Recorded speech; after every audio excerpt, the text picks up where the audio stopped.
그러면 우리 준비하시는 특성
함께 예배드리게 될 것이 너무나도 감사하고 또 감격적입니다. 하나님께서 또 오늘 말씀드리는 가운데 우리 마음을 주장하여 주셔서 이들의 말씀이 깨달아지고 또 삶으로 나타나게 될 줄로 믿습니다. 제가 여러분한테 질문 한 가지를 드리려고 합니다. 한번 또 잘 생각을 해보세요. 잘 들어보시고 그대로 답해 주시면 됩니다. 난 지금까지 살면서 단 한 번도 병원에 입원해 본 적이 없다. 손 들어보세요.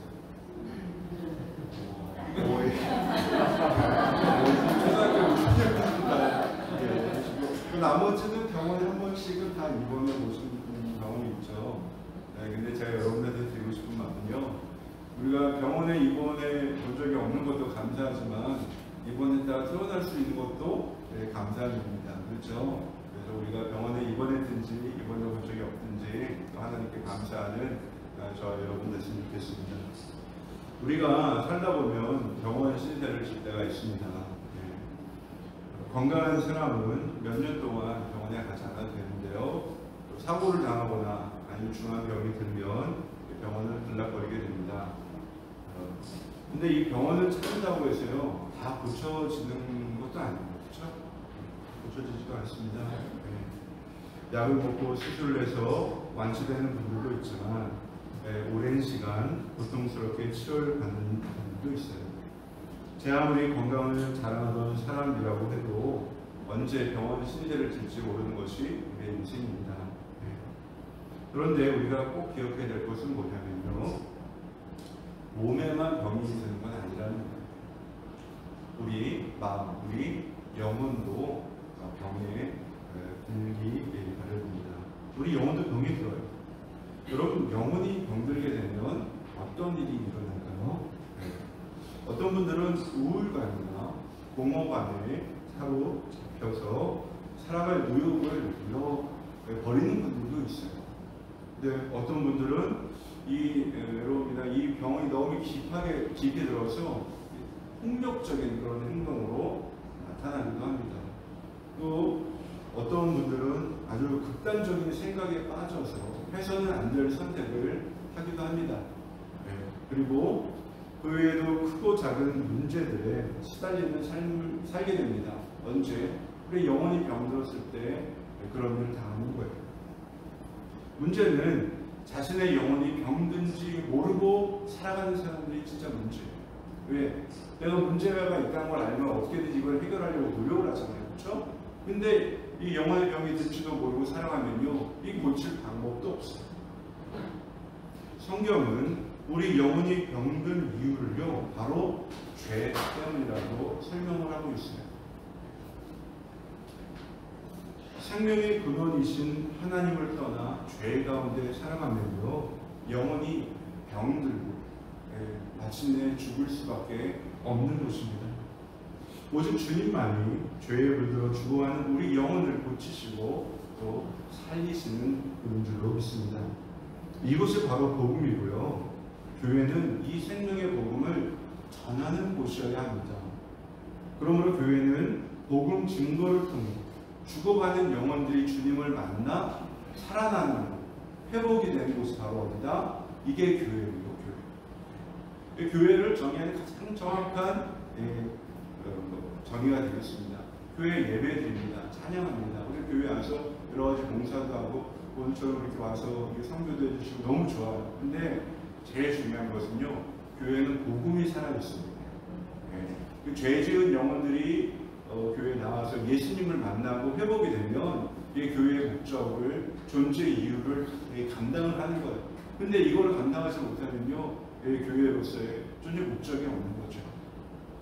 그래서 교회 안에서는요, 계속해서 복음이 들려져야 돼요. 그런데 여러분, 교회 안에서 계속해서 복음이 들려지려면요, 목사의 설교는요, 부족해요. 한계가 있어요. 여러분, 제가 1년 52주 여러분의 목사님이 복음 설교만 한다 그러면 굉장히 은혜가 되겠지만 1년 52주 똑같은 내용만 들으면 어때요? 조금 괴로워지죠. 저도 평신도사 안 되어가지고 이게 조금 괴롭다는 걸 알고 있어요. 그래서 목사님 설교만으로는 좀 부족해요. 그건 뭐냐? 여기에 뭐가 더해졌냐면 성도의 간증이 들어가는 거예요. 새 가족이 처음 예수를 믿고 교회에 나와서 복음으로 말미암아 내 삶이 이렇게 변화되었다. 이런 간증. 또 뭐예요?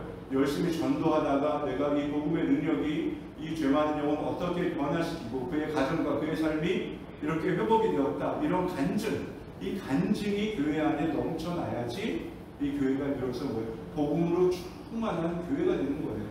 그래서 여러분의 교회 아니면 목장, 가정에서나 이렇게 복음 증거, 이 간증의 삶이 계속해서 나타날 때 정말 이게 복음으로 충만한, 기쁨으로 충만한 그러한 성도의 삶을 살아갈 수 있는 것입니다. 네. 오늘 그래서 본문 말씀을 나누는 가운데 우리를 죄 가운데서 불러주셔서 새 삶을 허락해 주신 그런 주님의 은혜를 우리가 누릴 뿐만 아니라 이제 주님의 은혜를 깨달았으니 우리의 삶으로 간증할 수 있는 저와 여러분이 되기를 주님의 이름으로 축복합니다. 그런 본문이 우리에게 준 첫 번째 교훈은 뭐냐? 교회는 무지의 병을 치료하는 곳이다.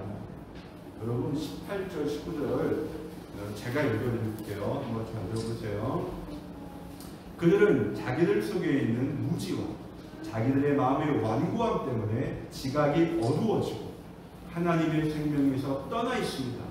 그들은 수치의 감각을 잃고 자기들의 몸을 방탕에 내맡기고 탐욕을 부리며 모든 더러운 일을 합니다. 우선 17절을 보면요, 사도 바울은요, 지금 이 말씀을 듣는 사람 에베소 교회 성도들이 1차적으로 이 에베소서니까 에베소 교회에 보낸 편지죠. 에베소 성도들한테 권면을 해요. 뭐라고 권면을 하냐면 너희들은 이방 사람들처럼 허망하게 살지 마라, 이렇게 권면을 해요. 이 허망하다, 뭐예요? 헛되다, 부질없다, 의미 없다, 이렇게 살아간다는 거예요. 누가? 이방 사람들. 여러분, 성도와 이방 사람을 구분하는 기준이 뭐예요? 그 안에 예수가 있으면 뭐야? 성도고요. 예수 없으면 이방인이에요. 아주 간단해요. 세상 사람들이 살아가는 것, 그 속에 예수가 없이 살아가는 사람들의 삶은 허망하다는 거예요. 좋은 집에서 좋은 차를 끌고 살든지 아니면 가진 게 없어 힘들게 살든지 권세가 있든지 권세가 없든지 상관없이 세상 사람들의 삶은 그 속에 예수가 없으면 그 삶은 허망하다. 그들의 삶이 허망한 이유가 어디에 있습니까? 그 이유는 하나예요. 하나님을 알지 못함으로 하나님의 생명에서 떠나 있기 때문에 허망한 거예요. 그게 내일이 없기 때문에 허망한 겁니다. 하나님을 알지 못하기 때문에 그들에게 하나님의 생명, 즉 영생이 없어요. 영원한 삶이 없어요. 진짜 생명이 없어요. 그래서 그들은 잘 살든지 아니면 못 살든지 하나님을 알지 못하고 하나님을 믿지 못하기 때문에 이 땅에서의 삶을 전부라고 생각해요. 그러니까 이 땅에서 하나라도 더 즐기려고 하는 거죠. 근데 여러분, 우리가 아시나요? 이게 뭔가를 굉장히 아무리 좋은 거를 계속해서 누려도요, 그게 반복이 되다면 그 좋은 걸 몰라요. 여러분 1년 12달 그런 분이 있으실지도 모르겠지만 매일 소고기 구워 먹는다고 생각해보세요. 여러분, 내가 장담하건대 일주일 하면 살만 해도 물리지 않겠어요? 아무리 좋은 걸 먹는데요. 그러니까 하나님을 떠나 있는 사람은요, 이 세상에서 아무리 좋은 걸 갖다 줘도요, 그것으로 만족하지 못해요. 그래서 새로운 쾌락을 찾고 하다가 계속해서 여러 가지 쾌락 속에서 빠져서 살다가 결국 허망하게 죽을 수밖에 없어요. 공허함과 외로움 속에서 이것을 충족시키려고 아무리 발버둥을 쳐도요, 다 소용이 없어요. 그래서 되는 대로 살다가 죽고 맙니다. 그래서 사도 바울은 이방 사람들, 세상 사람들, 그 속에 예수가 없는 사람들의 삶을 허망하다라고 딱 집어서 이야기를 하고 있는 것입니다. 그러므로 우리는요, 하나님을 알지 못하는 무지가 바로 병이라는 걸 알아요. 이게 병이에요. 다른 게 병이 아닙니다. 그러므로 여러분, 교회는 어떤 곳이어야 될까요? 조금 전에 말씀드린 대로요, 이 하나님을 알지 못하는 병을 치료하는 곳이 교회가 되어야 합니다. 하나님이 어떤 분인지, 예수님이 어떤 분인지, 성령님이 어떤 분인지, 우리가 어떻게 구원을 받고 어떻게 영생을 얻는지 어떻게 돼요? 가르치고 배워야 돼요. 배우고 가르쳐야 돼요. 이게 바로 교회예요. 교회가 사회봉사 많이 하고 좋은 오케스트라가 있고 멋있는 건물이 있고 교회가 의리의리해도요, 구원의 진리를 제대로 가르치지 않고 제대로 배우지 않으면요, 이게 교회를 볼 수 없어요. 그래서 여러분, 우리가 이 복음을 제대로 알아야 되는데요. 제가 이제 목회를 하면서 깨닫는 것이 있는데요. 목사님이요, 아무리 설교를 잘해도요, 한계가 있어요. 아까 간증드렸는데, 여러분, 복음의 진리를 제대로 알려면 뭘 하면 되는지 아세요? 얘기를 해보면 돼요. 누구에게?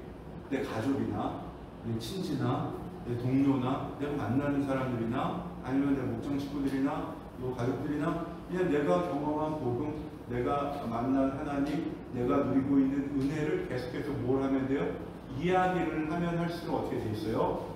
이게 하나님을 더욱더 알아가게 되고요, 예수님하고 더욱더 친하게 되고요, 그리고 예수님이 내 마음속에 임하시는 거예요. 우리가 그렇게 해서 이게 바로 뭐예요? 우리는 증거하는 가운데, 간증하는 가운데, 고백하고 선포하고 전도하는 가운데 예수의 사람으로 변화가 되고 성장을 하는 거지, 우리가 가만히 앉아서 아무리 좋은 말씀을 많이 듣는다고 해서요, 이 사람이 성장하지 않아요. 여러분, 그 교육에 관심이 있으니까 목동 하시죠. 여러분, 요즘 학원들이 다 바뀌는 거 아시죠? 여러분, 요즘 학원들이 어떻게 바뀌어요? 선생님이 강의하는 것보다 아이들이 가르치고, 아이들이 스스로 문제 풀고, 국어 보여주는 거, 그런 방식으로 지금 학원들 다 바뀌고 있어요. 여러분, 개치동 가보세요. 애들이 선생님이 가르치나 애들이 가르치나. 왜 학원에서 선생님이 가르치지 않고 애들이 가르쳐요? 그게 진짜 배우는 거니까. 그게 진짜 아는 거니까 그래요. 여러분, 저에게 이 복음 메시지를 많이 들어도요, 여러분이 정리를 해서 여러분의 입으로 나오지 않는 그거는 아는 게 아니에요. 그러니까 내가 이게 말을 하는 건지, 뭐 복음을 전하는 건지, 뭐 처음에는 그게 안 돼, 익숙하지 않아. 그래도 계속해서 하다 보면 뭐 하게 돼 있어요? 늘게 돼 있어요. 제가 고등학교에서 1년 정도 이제 국민교육을 가르쳤는데요. 제가 이제 2학년은 3반, 1학년은 12반 이렇게 1년 동안 가르쳤어요. 근데 진짜 이게 똑같은 수업을 12번 하죠. 여기 선생님도 계실 텐데요. 똑같은 수업을 12번 하다 보면요, 한 5반, 6반 정도 가면은 뭐요? 손에 이거 필요 없어. 다 그냥 머릿속에 들어와 있잖아. 그게 왜 쓰면 되는 거예요.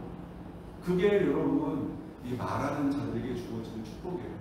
복음도 마찬가지예요. 여러분의 입으로 선포가 되고, 여러분 전도를 하고, 여러분이 간증을 하면요, 복음의 이 확신이 여러분 가슴속에 딱 임하면서요, 결코 누구도 흔들 수 없는 하나님의 사람이 되는 것입니다.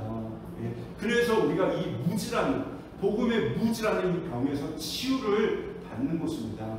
오늘 예배를 드리는 저와 여러분, 이 복음의 무지에서 치료받는 저와 여러분 되기를 주님의 이름으로 축복합니다. 네. 그래서 여러분, 친절하게 제가 이렇게 주보 뒤에 문제도 드렸잖아요. 이거 한번 풀어보시고, 집에 가서 한번 풀어보시고요. 지금 듣지 말고, 집에 가서 풀어보시면서 예수님을 더욱더 좀 구체적으로 알아요. 하나님은 어떤 분이신가? 성령님은 어떤 분이신가? 구체적으로 알아가는 저와 여러분 되기를 주님으로 축복합니다. 그럼 본문이 우리에게 준 두 번째 교훈은 뭐냐? 교회는 다시 태어나는 곳이다. 몇 절 보시냐면, 우리가 22절부터 24절까지 볼게요.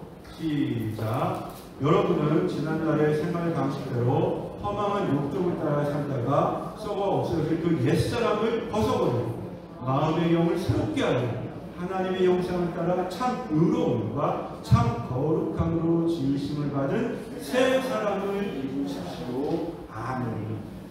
보세요. 썩어질 옛사람을 버리고 하나님의 형상을 따라 지으심을 받은 새 사람을 입으라. 이게 굉장히 중요하고, 어떻게 보면 오늘 말씀의 결론이에요.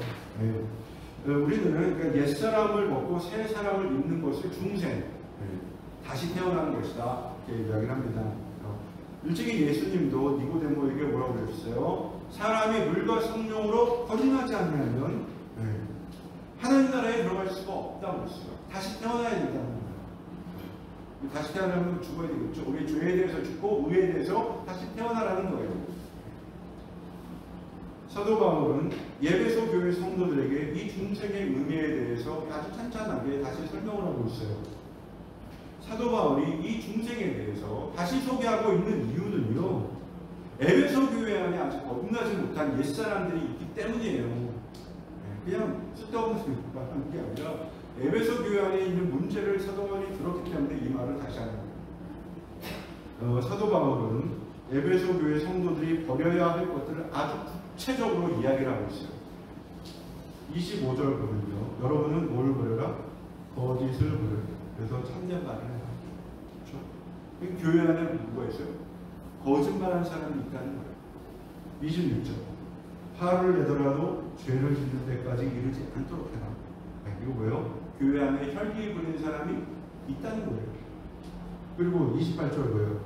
도둑질하는 사람은 다시는 도둑질하지 말고 수고를 하여 제 손으로 떳떳하게 벌이를 해라. 지금 뭐예요? 교회 안에 도둑질하는 사람이 있다는 거예요. 그리고 또 뭐예요? 29절, 나쁜 말은 입 밖에 내지 말고 덕을 세운 데에 필요한 말만 해라. 그러니까 교회 안에 함부로 이야기하는 사람이 있다는 거예요. 그리고 심지어 30절에 보면 뭐예요? 하나님의 성령을 슬프게 하지 마라. 왜? 교회 안에 성령을 거역하는 사람이 있다는 거예요. 어디에? 에베소 교회에. 그러니까 지금 이게 다 별의별 사람이 다 있어요. 여러분, 에베소 교회가 어떤 교회입니까? 에베소는 거대한 도시였어요. 무역에 발달한 도시였어요. 자연이 돈이 몰면서 사람들도 많고요. 그리고 문화예술도 엄청 발달한 곳이 이 에베소입니다. 그래서 터키 성지순례 하면 꼭 에베소 교회 터를 가본다고 하죠. 에베소 교회 지금 터만 남았어요. 그런데 사도 바울이 바로 이 에베소 교회를 개척했어요. 그러니까 그 유명한 두란노 성원이 에베소에 있잖아요. 그렇죠? 나중에는 유능한 동역자들요, 에베소 교회 목회자로 파송을 했어요. 사도 바울이 에베소 교회에 파송한 교육자들, 여러분 이름만 대면 다 알 사람들이에요. 브리스길라, 아굴라, 아볼로, 디모데, 두기고, 이런 아주 짱짱한 이 사도 바울의 정말 핵심적인 동역자들이 에베소 교회 교육자로 파송이 됐습니다. 이 사실 하나만 보더라도 사도 바울이 에베소 교회를 얼마나 아끼고 사랑했는지 알 수 있어요. 비록 사도 바울은 옥중에 있었지만 에베소 교회에 대한 관심이 깊었기 때문에 교회 안에 어떤 일이 일어나고 있는지를 소식이 아주 소상하게 전해 들었어요. 그래서 아주 애끓는 마음을 가지고 이 서신을 써서 이 교회에 보낸 것입니다. 그런데 사도 바울이 참 이 에베소 교회의 모습이 너무나도 실망스러워요. 자신이 직접 에베소 교회에 갈 수 없었기 때문에 사랑하는 에베소 교회 성도들을 위해서 정말 이 피 끓는 심정으로 이 서신을 적어서 보낸 거죠. 그래서 에베소 교회에 다른 서신과는 달리 이게 교회론이잖아요. 에베소가 전체가 교회론입니다. 이 교회에 대해서 이야기를 하고 있는 이유는요, 에베소 교회가 새로워지기를 원했기 때문에 이 교회론에 대해서 아주 집중적으로 이야기를 하고 있습니다. 에베소 교회 성도들이 깨닫고 회개하여 바른 교회의 모습을 회복하기를 원했기 때문에 이렇게 써서 보는 거죠. 여러분, 교회는요, 우리가 다 인정하다시피 의인만 있지는 않아요. 우리가 이것부터 인정을 해야 돼요. 이게 유대교하고 기독교의 차이점입니다. 유대교는요, 죄 지은 자들을 배척을 해요. 그래서 어떻게 합니까? 죄 있으면 이게 제사를 반드시 드려야 되고요. 그리고 좀 부정한 상태는 아예 진 안에도 들어오지 못하고 뭐예요? 마을 밖으로 내쫓겨요. 이게 유대교예요. 그러나 여러분, 기독교는 뭐예요? 정결치 못한 자들을 찾아가는 거예요. 죄인을 찾아가는 곳이 바로 뭐예요? 이게 기독교예요. 이게 바로 교회입니다. 그리고 그들이 예수 안에서, 예수 그리스도의 복음 안에서 새로워질 수 있도록 복음을 전하고 그들이 옛생활에서 벗어날 수 있도록 도와주는 것, 이게 바로 기독교의 참모습이고요, 교회가 나아갈 방향입니다. 이미 예수를 잘 믿는 사람들끼리 모여서 자기들끼리 뭐 즐기는데 머물러 있다면요, 그건 교회가 아니라 예수 잘 믿는 사람들의 모임이에요. 진정한 교회는 죄인 한 사람 한 사람을 품고 그들이 예수 그리스도 안에서 새롭게 거듭날 수 있도록 그와 함께 울고 웃고 씨름하는 곳이 바로 교회입니다. 그리고 여러분의 목장이어야 돼요. 여러분의 가족이어야 돼요. 네. 그리고 이 복음에는 능력이 있기 때문에요. 복음이 제대로 이 사람 심령으로 들어가기만 하면 뭐예요? 사람이 변하게 돼 있어요. 달라지게 돼, 뒤집어지게 돼 있어요. 이게 우리 능력을 하는 게 아니라 복음의 능력, 하나님이 그 복음의 능력을 주셨기 때문에 사람이 변화되는 거예요. 우리는 그 과정을 뭐예요? 그 과정이 잘 일어날 수 있도록 그냥 뭐예요? 도와주는 거예요. 그래서 우리의 관심은 늘 어디에 있어야 되냐? 믿지 않는 자, 좀 연약한 자, 실족한 자, 이런 사람들에게 향해 있어야 돼요. 그래서 한 영혼을 불쌍히 여기는 마음을 가져야 돼요. 제가 지난주에 어떤 청년하고 좀 이야기를 좀 했어요. 외국인 청년인데 그 청년이 원하는 게 자기 나라의 청소년들, 술과 마약 이런 거에 빠져있는 청소년들을 옳은 대로 돌아오는 역할을 하고 싶은데 자기가 그 일을 하려면 재원도 필요하고 여러 가지 것들이 필요한데 자기는 지금 이걸 할 능력이 없대. 그래서 한국에 와서 어떻게 이 재원을 조달할 방법을 구하고 가겠다고 해서 제가 좀 아주 단도직입적으로 얘기를 했어요. 야, 네가 그걸 원하면 꼭 이렇게 가서 뭐 해. 여기서 그거 아무 소용이 없어. 네가 아무리 돈이 많아도 그 사람들은 함께하지 않으면 아무 소용이 없어. 너 그냥 지금 네 나라로 가. 그래 그 일을 시작을 해. 그럼 하나님이 도와주실 거야. 하나님이 역사하실 거야.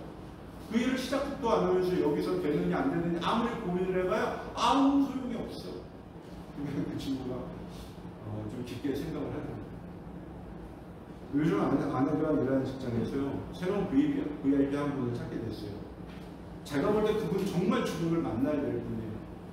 저희 우리 아내가 그곳에서 한 2달 전부터 좀 연락을 시작해가지고 좀 그 얘기 들었는데 처음에 들었을 때 이런 사람이 있나 생각하다가 좀 이야기를 듣고 사정을 들으니까 정말 예수님 필요한 사람. 그래서 그 사람을 위해서 기도하기 시작했어요. 하나님 이 영혼 불쌍히 여기세요. 이 영혼이 당하고 있는 괴로움과 외로움을 하나님은 아시죠. 이 성에 복음이 들어와서 그 사람이 변할 수 있도록 하나님 저희를 도움으로 섬기주세요. 이런 기도가 나오더라고요. 사랑하는 여러분, 교회가 바로 그래서 연약한 자에게 찾아내, 복음이 없는 사람에게 찾아내. 그래야지 뭐예요? 그리스도인의 능력이 임하는, 하나님의 지혜와 능력이 바로 그때 임하는 거예요. 우리가 영혼 구호 불쌍히 여기는 마음이 없이 하나님 복 달라고 하면 하나님 그냥 주시니까 절대로 아니에요.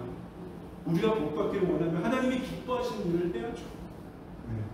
그래서 사랑하는 여러분, 하나님이 가장 원하시는 일, 예수님을 만나게 하는데 여러분 우리 한번 참여해보고 실천해보는 거예요. 하나님께서 역사하실 줄을 믿습니다. 네. 마지막으로 세 번째, 공동체 일이 정말 중요한 거예요. 교회는 서로를 살리는 곳이다라는 거예요. 여러분 32절이에요. 32절. 시작. 서로 친절에 대한 불쌍히 여기며 하나님께서 그리스도 안에서 여러분을 용서하신 것과 같이 서로 용서하십시오. 아멘.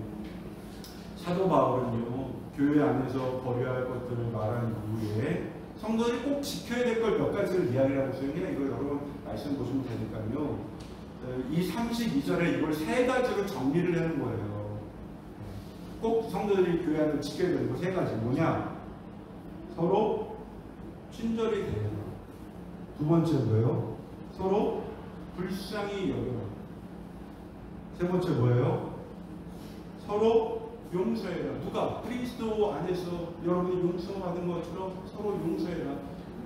친절하게 불쌍히 여기고 서로 용서하고 이거예요. 이게 공동체가 되려면요, 이게 있어요.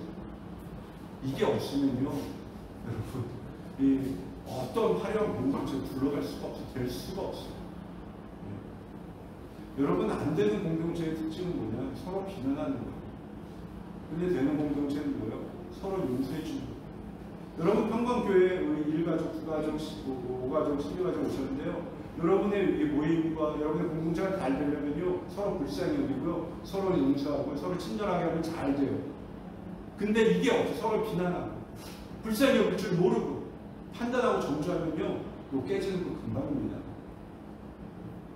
이건 우리 참교회 성도들도 마찬가지예요. 우리 교회가 되려면요, 불쌍히 여겨야 돼요. 누구를?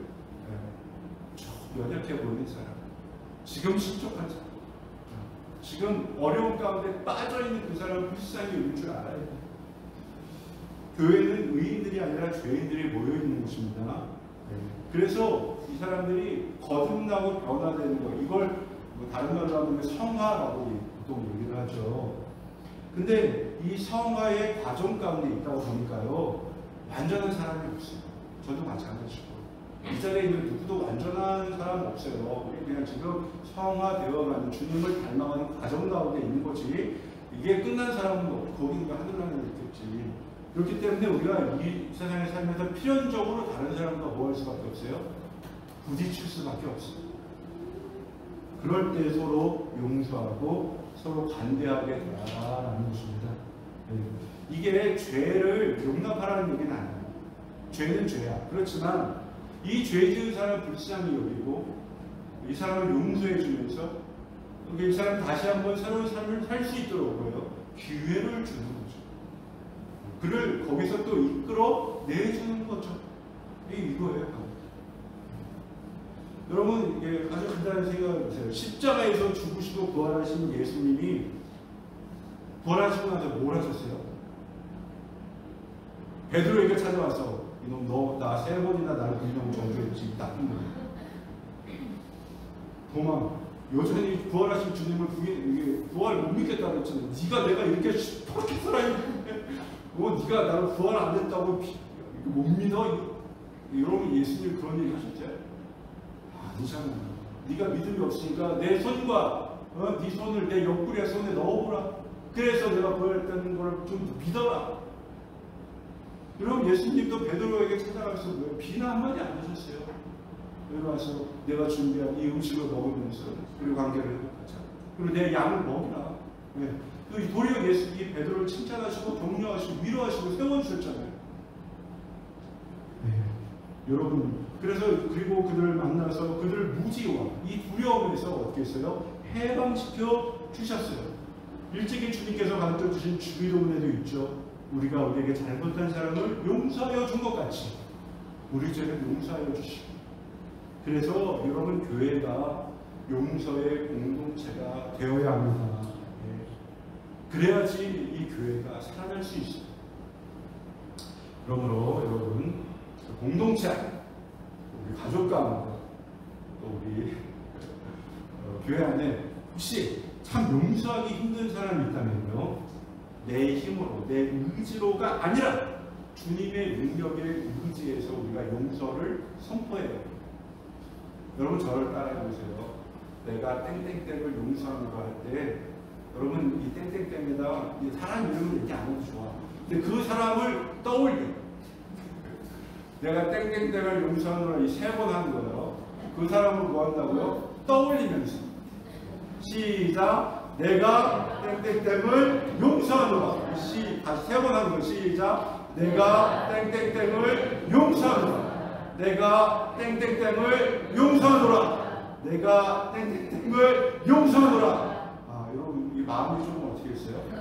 네, 달라집니다. 우리가 의지적으로 선포하고 의지적으로 결단하면요, 하나님이 그걸 할 수 있는 힘을 주시는 거예요. 그렇게 이게 내가 선포하고 우리를 결단을 하면요, 그와 나 사이에 묶여있는 이 부정적인 소울타이, 이게 딱 끊어져요. 소울타이, 하이타이가 아니라 영혼의 매듭이 끊어지면서 이 부정의 고리에서 우리가 자유와 해방을 얻게 되는 것입니다. 결단하고 선포하세요. 이제 말씀을 마치려고 합니다. 제일 좋은 시간, 즐거운 시간입니다.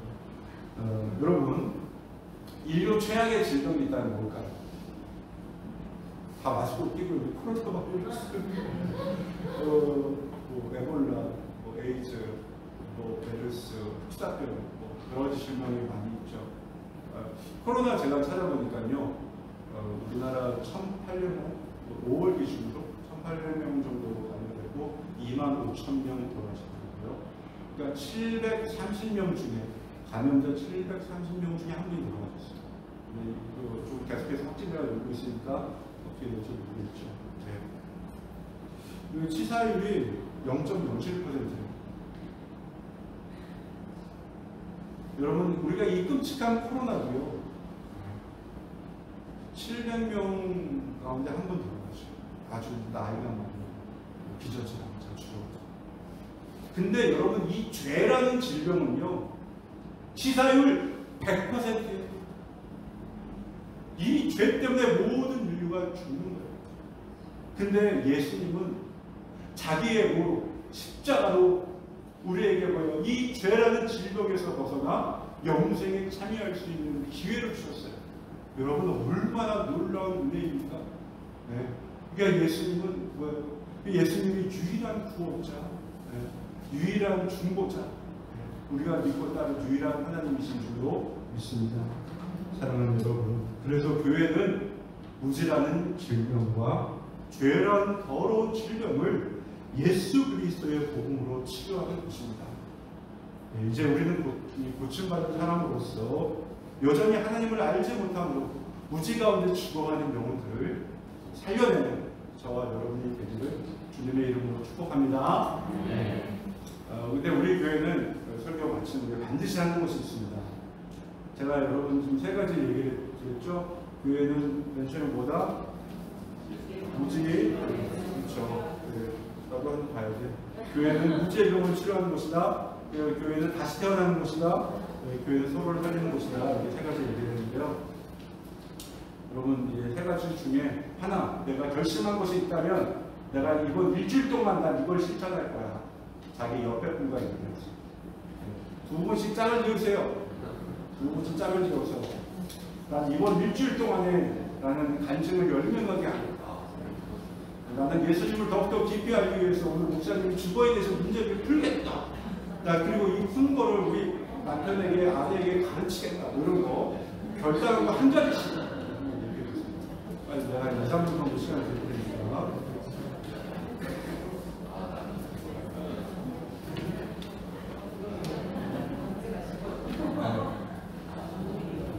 자기 없는 사람은 잘라고. 배우신 집사님은 거의 짝이 없는 사람은 혼자라고 생각을 하시고, 제가 기습적으로 물어볼 거예요, 지금. 누가 열심히 하시나 안 하시나 보시고. 일주일 동안 실천할 거 한 가지. 실천을 한 가지 정하는 거예요.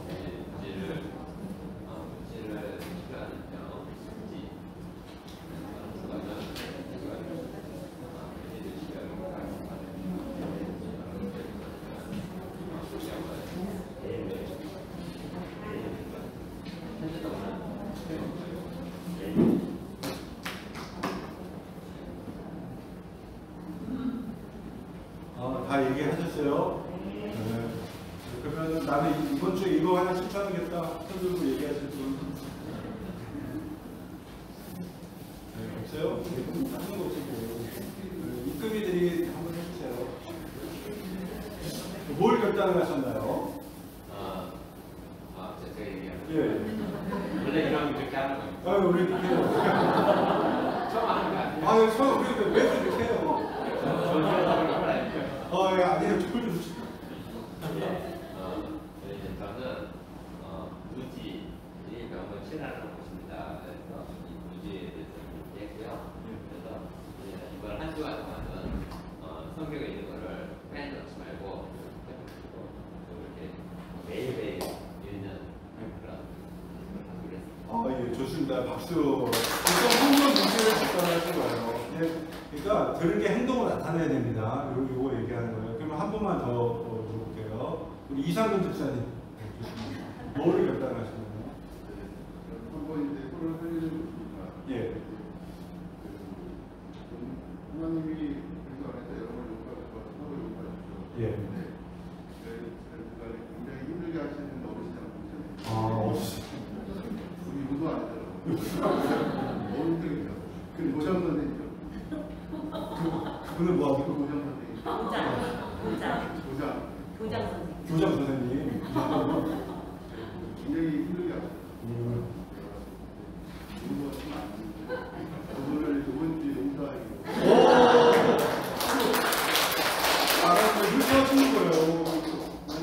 요새는 다 하시거든요. 구로구에서 아마 굉장히 어르신 가운데 한 분이 힘들게 하시는 것 같아요. 용서하시고 결단했어요. 얼마나 위대한 일입니까? 그리고 여러분 솔직하게 내 남편을 용서하겠다. 우리 아내를 용서하겠다. 이거 다시는 좋아요. 네, 좋습니다. 이렇게 결단하면 됩니다. 하나님께서 역사하실 줄 믿습니다. 네, 그러면 기도하겠습니다. 하나님 감사합니다.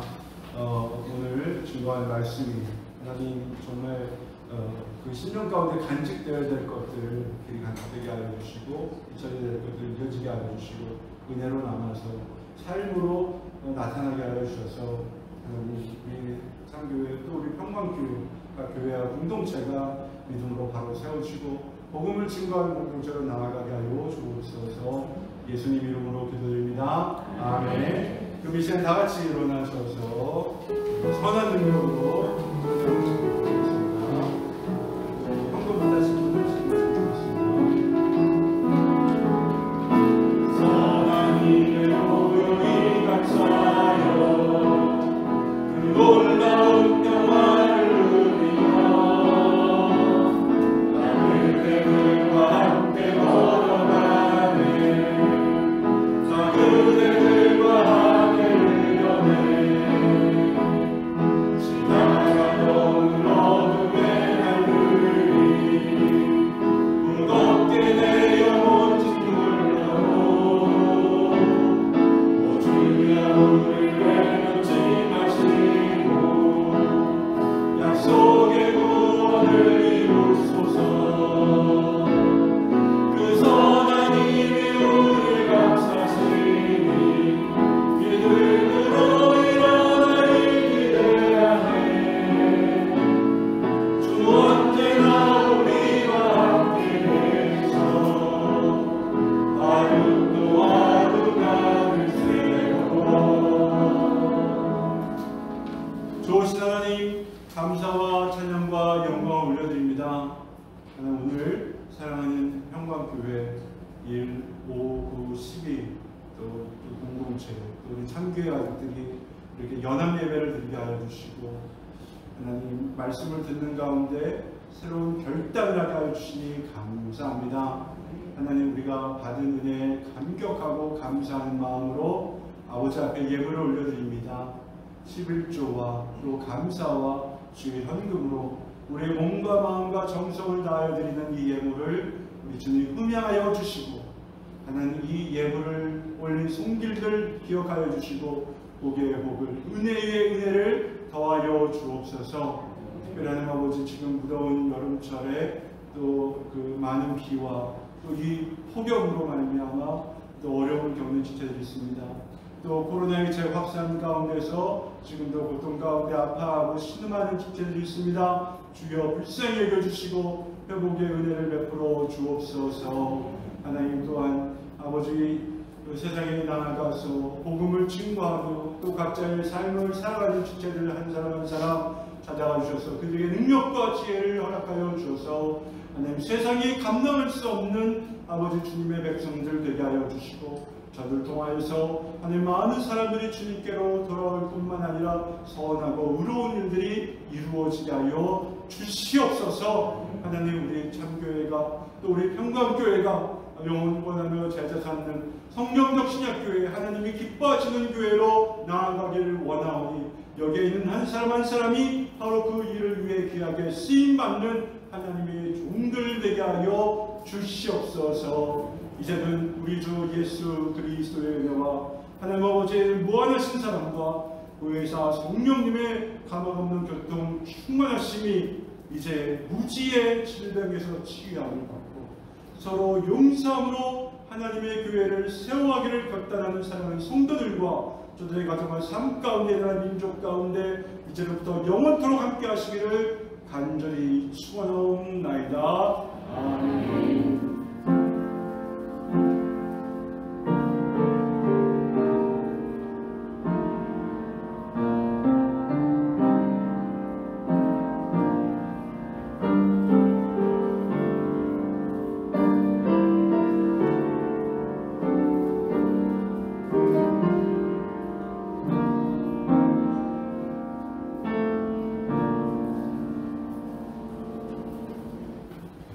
할렐루야. 네, 감사합니다. 그럼 이 시간에 다 앞으로 나오고